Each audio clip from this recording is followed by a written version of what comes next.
The steady beep of heart monitors became my lullaby for 3 months. I learned to measure time not by days or hours, but by nurse shifts and medication rounds. My name is Sarah Mitchell, and my family left me to die after a drunk driver shattered my spine. Miss Mitchell, Dr. Torres said during his morning rounds, your latest scans show significant improvement. The swelling in your spine has decreased considerably. I tried to smile, but even that small movement felt exhausting. Any chance I'll walk again? He adjusted his glasses, choosing his words carefully. With intensive physical therapy and your determination, I believe you have a 60% chance of regaining partial mobility. Full recovery. That's more uncertain. 60%. 2 months ago, they'd given me 20. A month before that, they weren't sure I'd survive the night. Progress was progress, even if my family couldn't see it. Has anyone? I hesitated. Has anyone from my family called? The flash of anger in Dr. Torres' eyes answered before his words did. No, but your friend Lisa has been checking in daily. She's actually in the waiting room again. Lisa. My best friend since college, who had been more of a family to me in the past 3 months than the people who shared my blood. She walked in as Dr. Torres left, her familiar perfume cutting through the antiseptic hospital smell. Hey, warrior, she smiled, setting down her usual offering of contraband coffee, ready to hear what those vultures did now. I nodded, bracing myself. Since the accident, my family had been systematically dismantling my life under the guise of helping. They sold your car yesterday, she said, her voice tight with controlled rage. Your brand new Tesla, the one you saved 3 years for. Your brother James is driving it now. I closed my eyes, remembering the day I bought that car. My first major purchase after making partner at my law firm. My mother had called it a waste of money then. You should have given it to your brother for his business. What else? Lisa hesitated.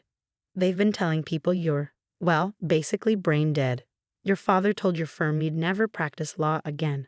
They're trying to get power of attorney. A bitter laugh escaped me. Let me guess. So they can manage my assets. Your mother's exact words were, Sarah won't need money where she is now. The same mother who'd taken my college fund for my brother's failed startup. The same mother who told me at 18 that girls didn't need education, just good marriages. The same mother who'd called my law degree a waste of time. They don't know about the trust, do they? I asked. Lisa's smile turned wicked. No, your grandmother's ironclad trust is still safely out of their reach, and they don't know about.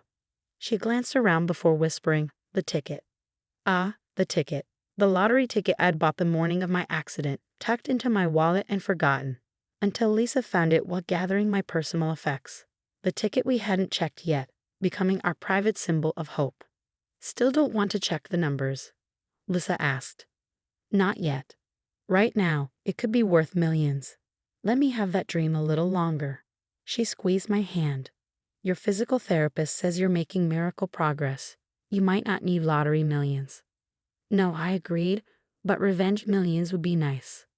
The conversation paused as my afternoon nurse, Maria, came in to check my vitals. She'd become another ally in my corner. Her quiet efficiency matched by fierce protectiveness of her patients. Your mother called the desk again, Maria reported, checking my IV. Wanted to know if you'd signed any documents today. I told her patient information is confidential. They're getting desperate, Lisa observed. The firm's partnership buyout must be coming up. Yes, the buyout. As a partner, I was entitled to a significant payout if medical issues forced my retirement. Money that would go to my power of attorney if I were deemed incompetent. They won't get it, I said firmly. I didn't survive 3 months of ICU to let them steal my life again. Lisa pulled out her tablet, her journalist instincts kicking in. Let's review what they've done since your accident. Sold your car without permission. Emptied your apartment, claiming you donated everything. Told your fiancé you were brain dead and he should move on. Tried to access your bank accounts. Spread rumors about your mental capacity. Attempted to gain power of attorney through questionable means. Don't forget they told my firm I was vegetative. I added, despite Dr. Torres sending weekly reports about my cognitive function being perfectly intact. Your father actually tried to clean out your office last week, Lisa revealed. Security stopped him. Apparently, he was saying something about family rights. The same father who told me law school was for men. who'd refused to attend my graduation, who'd called my partnership luck, not skill. Ms. Mitchell, a new voice interrupted. Hannah from hospital administration. We need to discuss something concerning. Your brother James was just at our billing department claiming to be your financial proxy. He tried to redirect your insurance payout to your parents' account. The machinery caught my spike in blood pressure before I could hide it. Maria immediately moved to adjust something in my IV. Deep breaths, she instructed. Your spine needs healing, not stress. Did he succeed? I asked Hannah. No, we have strict protocols, and you've been very clear about your directives. But they're escalating, Sarah. We're worried. I looked at Lisa, seeing the same concern in her eyes. Time to activate the contingency plan? She nodded, pulling out her phone. I'll call Judge Martinez now. She's been waiting for your signal. Judge Elena Martinez had been my mentor in law school, and she'd been quietly gathering evidence of my family's actions since the accident. One call from her would set several legal mechanisms in motion. Do it, I said. And Lisa, maybe it's time to check those lottery numbers. She pulled up the lottery website, then took out the crumpled ticket from her wallet. As she compared the numbers, her face went through a fascinating series of expressions. Sarah, she whispered. Sarah, you need to see this. She turned her phone so I could see the screen. 6 numbers matched. 6 numbers that translated to $147 million before taxes. For a moment, the only sound was the steady beep of my heart monitor. Well, I finally said, I guess I can afford the best physical therapy now. Sarah, Lisa was already typing frantically on her tablet. With your permission, I'd like to activate Protocol Nuclear. Protocol Nuclear was our nickname for the most aggressive legal strategy we developed, a complete and public dismantling of my family's attempts to take control of my life. We'd planned it as a last resort, something to use if they pushed too far. They sold my car, I said quietly. They emptied my home. They tried to steal my insurance. They told David I was dead. My voice hardened. Launch it. Lisa made 3 calls in rapid succession, to Judge Martinez, to my firm's managing partner, and to a reporter friend at the New York Times. Within an hour, several things happened simultaneously. A temporary restraining order was issued against my entire family. My firm released a statement supporting my eventual return and condemning attempts to spread misinformation. My medical team filed formal complaints about my family's attempts to interfere with my care. And most importantly, my grandmother's trust lawyer began the process of revealing exactly how much control I had over the family finances. You see, my grandmother had been cleverer than anyone knew. When she died 5 years ago, she left the bulk of her estate in a trust, not just for me, but with me as the trustee for all family inheritances. My family had been living on quarterly allowances I approved, never realizing I had the power to cut them off. Your father's here, Maria announced 2 hours later. Security stopped him in the lobby. He's demanding to see you, saying something about family right to property. I could hear his voice echoing down the hallway, the same authoritative tone he used to dismiss my dreams, belittle my achievements, and assert his control. Let him in, I said. It's time he learned about consequences. Lisa positioned herself protectively by my bed as my father stormed in, his face red with self-righteous anger. What is the meaning of this? He demanded, waving a copy of the restraining order. We're your family. We have rights. Rights to what? I asked calmly. My car? My apartment? My insurance? My life? We're protecting you. You're an invalid now. You need. I need what, Dad? To be robbed? To be declared incompetent? To have my life dismantled piece by piece? You ungrateful. He stepped forward menacingly, but Lisa's phone camera clicking stopped him. Careful, she warned. Threatening a disabled person in a hospital? That's not going to look good in court. Court? He laughed dismissively. You can't even walk. How are you going to fight us in court? I smiled then, the kind of smile I'd learned in corporate law, the smile that made opposing counsel nervous. First, I said quietly, Dr. Torres expects me to walk again. Second, I don't need to walk to practice law. And third, I nodded to Lisa, who handed him a document. What's this? The trust documents, the ones showing I control every penny of grandmother's inheritance, including your allowance. His face went from red to white so fast I worried about his blood pressure. That's not possible. Your mother handles the trust. No, she receives reports from the trust. Reports I approve. Reports that will now show a complete suspension of funds pending investigation of elder abuse and financial fraud. You can't. I can. I did. And Dad? That's just the beginning. The next 24 hours were a masterclass in chaos. My mother arrived first, armed with the tears and manipulation tactics that had worked for decades. How could you do this to your family? She wailed. After everything we've done for you. Everything you've done. I kept my voice level, thanking years of courtroom experience. Like selling my car while I was in a coma, or telling David I was brain dead. We were protecting you. That boy wasn't good enough. That boy is a neurosurgeon. He would have understood my condition better than anyone. Instead, you told him I was vegetative and to move on. Her tears dried instantly, replaced by the calculating look I knew too well. Well, who would want to marry a cripple anyway? We were being kind. Lisa's sharp intake of breath matched the spike on my heart monitor, but I'd spent too many years in corporate law to show weakness.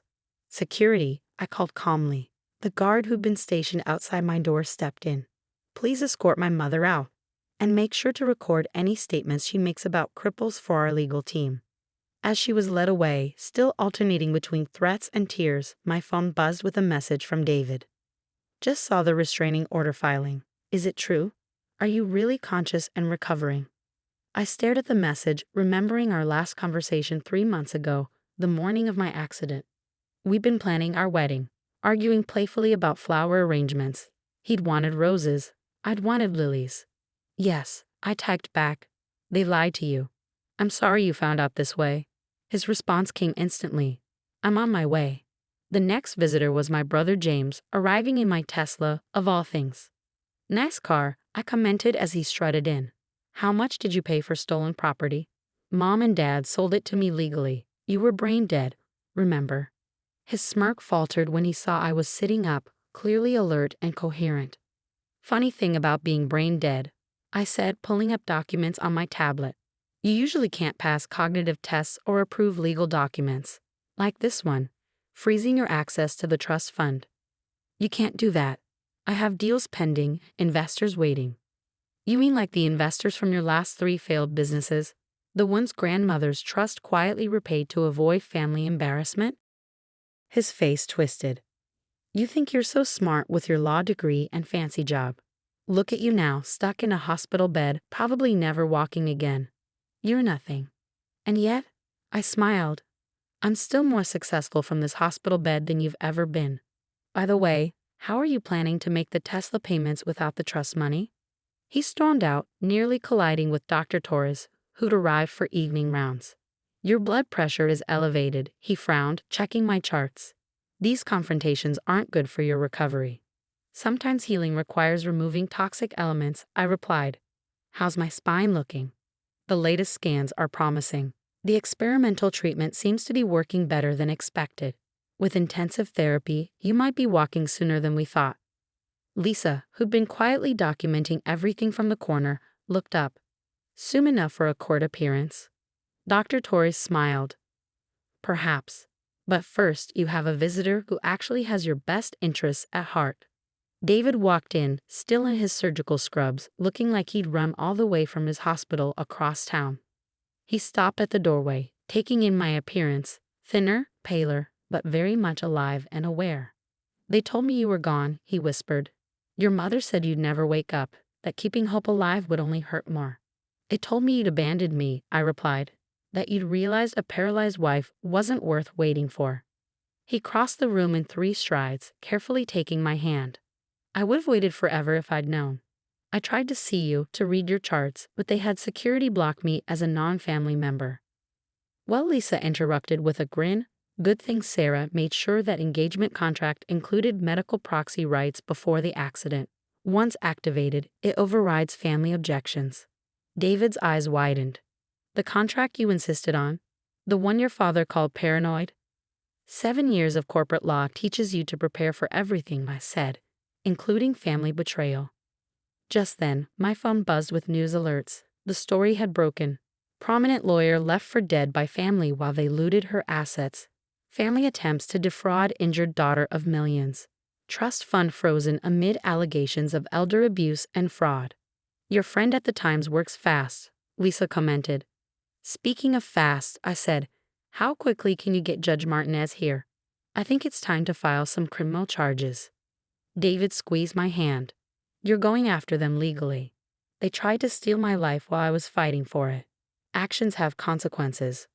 Within hours, Judge Martinez arrived with a court reporter and notary. My hospital room transformed into an impromptu courtroom as I gave sworn testimony about my family's actions.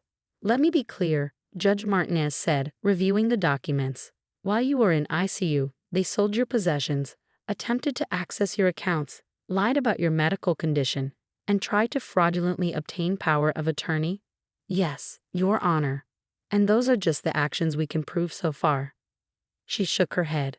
I'm issuing arrest warrants for fraud and attempted elder abuse. Ms. Mitchell, are you sure you want to pursue criminal charges? They are your family.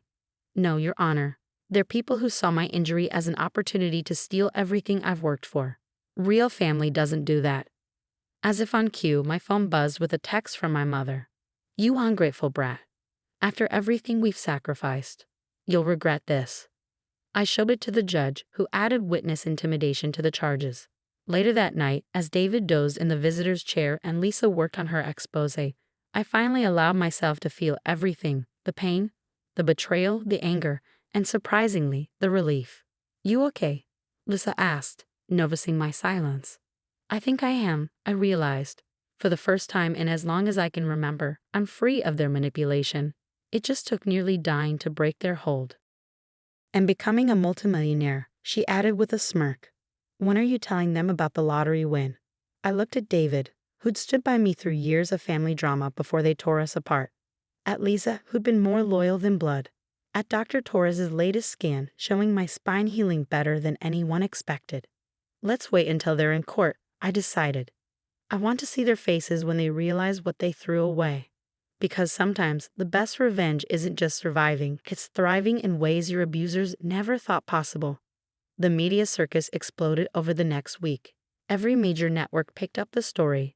Successful lawyer left for dead by greedy family. My hospital room became a fortress, guarded not just by security, but by a team of loyal friends and colleagues who had learned the truth. My firm's managing partner, Victoria Chen, arrived with a stack of files and her signature "Don't mess with me" expression. The family's lawyers reached out, she announced. They're trying to claim temporary insanity due to grief, say they were just trying to protect your assets while you recovered. I laughed, though it still hurt my healing ribs. Grief made them sell my car. Grief made them tell David I was brain dead. Grief made them try to steal my insurance payout. Exactly my response, Victoria said with a sharp smile. I submitted our counter evidence, including security footage of your brother cleaning out your office while telling everyone you were permanently vegetative. Dated, interestingly, the same day Dr. Torres filed a report about your improving cognitive function. Lisa, who had barely left my side, looked up from her laptop. The Times article has gone viral. Your story's trending on every platform. People are sharing their own stories of family financial abuse during medical crisis. Any response from the family? I asked. Your mother's been on 3 morning shows, crying about her confused, injured daughter being manipulated by money-hungry friends. Your father's lawyers are threatening to sue for defamation. And James tried to sell your Tesla but discovered it had a GPS tracker and kill switch. I smiled, remembering the day I'd had those installed. Paranoid, my father had called it. Prudent, I'd replied. David returned from his shift in the neurology department, still in scrubs but carrying a thick file. I've reviewed all your scans, he said, his doctor voice mixing with fiancé concern. The experimental treatment is working better than expected. The paralysis might not be permanent. Might not be. Victoria perked up. That would destroy their protecting and invalid defense. I've already scheduled her for new mobility tests, he continued. But there's something else. He pulled out a particular scan. This is from the day of the accident. And this, he laid down another, is from when they claimed you were brain dead. Notice anything? Lisa leaned in. They look normal. Exactly. There was never any indication of brain damage. They lied about your cognitive state while having access to clear medical evidence proving otherwise. Victoria's smile turned predatory. Medical fraud. That's a felony. Just then, Maria rushed in. Sarah, you need to see this. Your brother's on live TV. We turned to the small hospital television. There was James in what I recognized as his businessman suit, speaking to a sympathetic interviewer. My sister was always unstable, he was saying. Obsessed with control. She used our grandmother's trust to manipulate the family. This whole lawsuit is just another example of her trying to hurt us. The interviewer nodded compassionately. And the car sale. She verbally gave me permission. She was having a lucid moment. Stop the recording, I told Lisa, who was filming everything. We've got him on record now. Perjury, Victoria noted. He just claimed you gave verbal permission while simultaneously claiming you were brain dead. My phone buzzed. A message from Judge Martinez. Arrest warrants executed. Your parents and brother are being taken into custody now. As if on cue, the live interview was interrupted by police officers entering the studio. James's face transformed from sympathetic victim to trapped animal as they led him away in handcuffs. What's our next move? Lisa asked. I looked at David, who nodded encouragingly. Time to show them what they threw away. Victoria, can you arrange a court appearance? In your condition? Dr. Torres says I can manage a short wheelchair appearance. I want them to see me, really see me. 3 days later, I was wheeled into the courthouse through a side entrance to avoid the media frenzy. My family was already there, looking significantly less polished in their prison jumpsuits. All rise, the bailiff called as Judge Martinez entered. My family's lawyer immediately stood. Your Honor, my clients request a continuation. They're not prepared. Like Ms. Mitchell wasn't prepared to have her life stolen while fighting for it. Judge Martinez's voice could have frozen fire. Motion denied. Ms. Mitchell, are you able to make a statement? With David's help, I managed to stand, gripping the wheelchair's handles for support. The gasps from my family were audible. But she's paralyzed. My mother blurted. She's supposed to be paralyzed. Supposed to be? Judge Martinez seized on the words. Mrs. Mitchell, are you saying you wanted your daughter to be paralyzed? I mean. What my client meant, their lawyer interrupted, is that she was told by medical professionals. By whom? David stood. As Ms. Mitchell's neurologist, I can testify that no medical professional ever claimed permanent paralysis was certain. In fact, we were consistently optimistic about her recovery chances. I remained standing, letting them see what they had tried to destroy. Your Honor, I said clearly, I'd like to submit new evidence of fraud. Objection, their lawyer called. No new evidence was. Overruled? Judge Martinez nodded to me. Proceed. I pulled out a familiar piece of paper. This is a lottery ticket, purchased the morning of my accident. I'd like to enter it in the corresponding win verification into evidence. The courtroom erupted as I revealed the $147 million win. My mother fainted. My father turned purple. James tried to stand but was restrained by guards. That's mine, he shouted. She was brain dead. Everything was supposed to go to us. Supposed to? Judge Martinez's voice cut through the chaos. Mr. Mitchell, are you admitting to attempted fraud? But she was worthless. He kept shouting. A paralyzed lawyer? We deserved. Remove the defendant, Judge Martinez ordered. As guards dragged James out, she turned to my parents. Would you like to confess as well, or should we proceed with the evidence phase? My mother had recovered enough to start her familiar tears. Your Honor, we only wanted to steal from your injured daughter. I interrupted. To destroy my career. To ruin my engagement. To sell everything I owned. We're your parents. Everything you have is because of us. No, I said firmly. Everything I have is despite you. Despite the sabotage, the manipulation, the theft. And now, thanks to your actions, everything you have is gone too. Victoria stood. Your Honor, we move for immediate asset freezing and full trust revocation. Granted. Judge Martinez looked at my family with disgust. I'm also ordering psychiatric evaluations. Anyone who would steal from their injured child clearly needs mental help. As they were led away, my mother turned back. You'll regret this. Family is all you have. No, Mom, I said, still standing. Family is what I found after you proved blood doesn't make you one. Later that evening, back in my hospital room, surrounded by my real family, David, Lisa, Victoria, Dr. Torres, and Maria, I finally let myself cry. Hey, David held me gently. You did it. You stood up to them. Literally and figuratively. We're having a small party tomorrow, Lisa announced. Dr. Torres approved it, to celebrate your first steps and your family's first prison sentences. I laughed through my tears. What kind of party celebrates that? A freedom party, Victoria declared. Because that's what you've won. Not just millions in lottery money, but freedom from toxic family.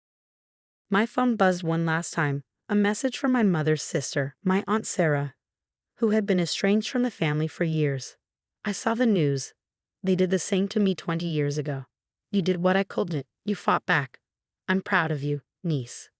Looking around at my chosen family, I realized something profound. Sometimes the worst actions bring the best outcomes. My family's betrayal had shown me who really deserved to be called family. So Lisa grinned. What should we do with $147 million? First, I smiled.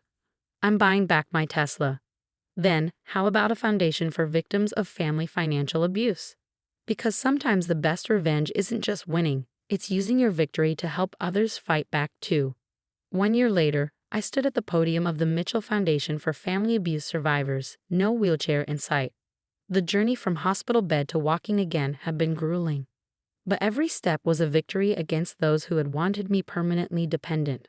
When I bought a lottery ticket that morning, I never imagined it would change more than just my bank account, I told the crowd. It exposed the truth about family loyalty and helped create this foundation, which has already supported over 300 survivors of family financial abuse. In the audience, David squeezed my hand. We got married 3 months ago, a small ceremony with our chosen family. My biological family watched it on prison TV, or so I'm told. The foundation has provided legal aid to 57 cases similar to mine. I continued.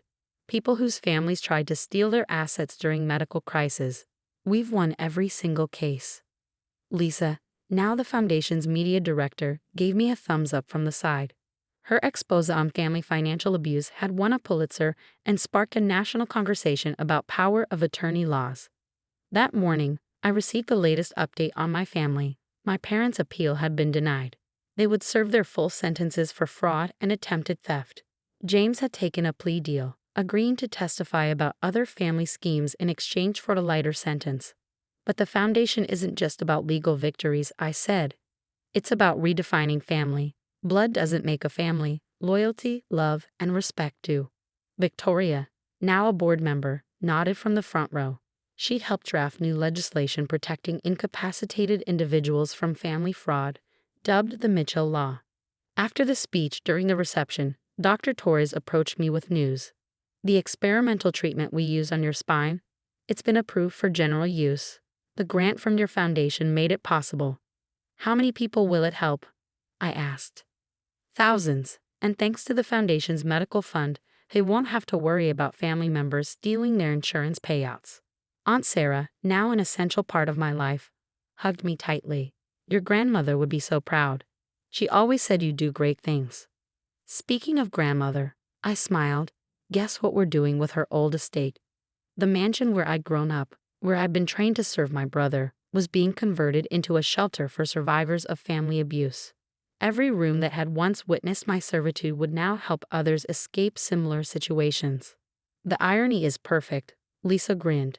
Your family's shrine to control is becoming a sanctuary for survivors. My phone buzzed. A message from the prison chaplain. Your mother requested another meeting. Your father says he's ready to apologize. I showed it to David, who understood without words.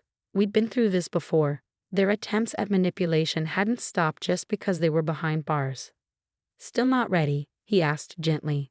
Maybe someday, I replied, when their apology comes from genuine remorse, not a desire to access my lottery millions.